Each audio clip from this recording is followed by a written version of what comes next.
To inspect and maintain the brake system on your FTR1200, follow these steps.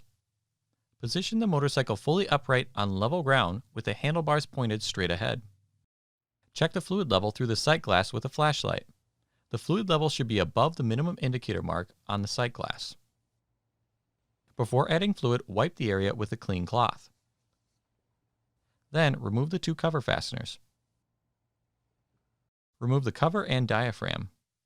Do not allow brake fluid to contact painted surfaces or paint damage may occur. Add fluid as needed. Do not overfill. Reinstall the diaphragm, cover, and fasteners.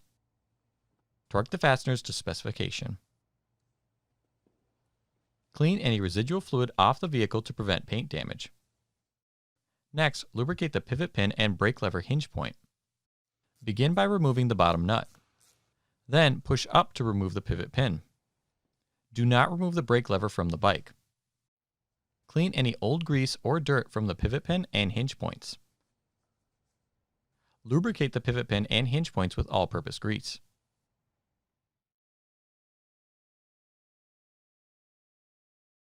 Then reinstall the pivot pin and torque until fully seated.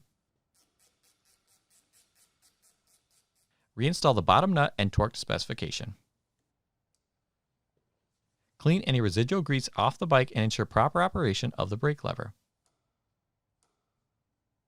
Next, inspect the banjo bolts on the front brake master cylinder for leaks. Inspect the brake line leaving the brake reservoir and running under the fuel tank. Continue by inspecting the line running from under the fuel tank to the front junction block.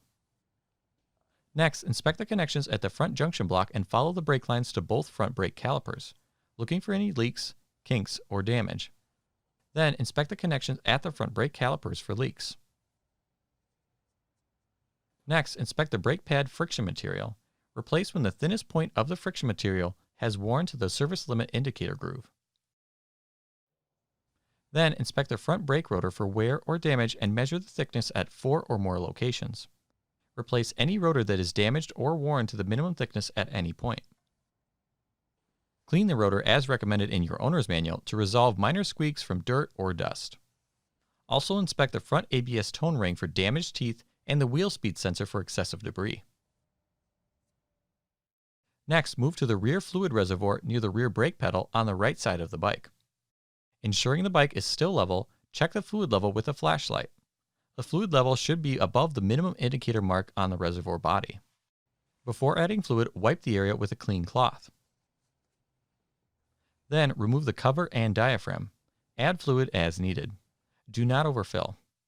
Do not allow brake fluid to contact painted surfaces or paint damage may occur. Reinstall the cover and clean any residual fluid off the vehicle to prevent paint damage. Next, inspect for leaks on the banjo bolts at the rear master cylinder. Continue by following the rear brake lines leaving the master cylinder looking for any leaks, kinks, or damage. Continue following the brake lines leaving the center of the bike and heading towards the rear calipers. Also ensure the brake line retainers are properly secured. Next, inspect the banjo bolts for leaks at the rear caliper. Then inspect the rear brake pad and rotor and replace if worn to their minimum thickness. Also inspect the rear ABS tone ring and wheel sensor. If inspection reveals any need for service or replacement, see your authorized Indian motorcycle dealer. For more information, see your authorized Indian motorcycle dealer or visit indianmotorcycle.com.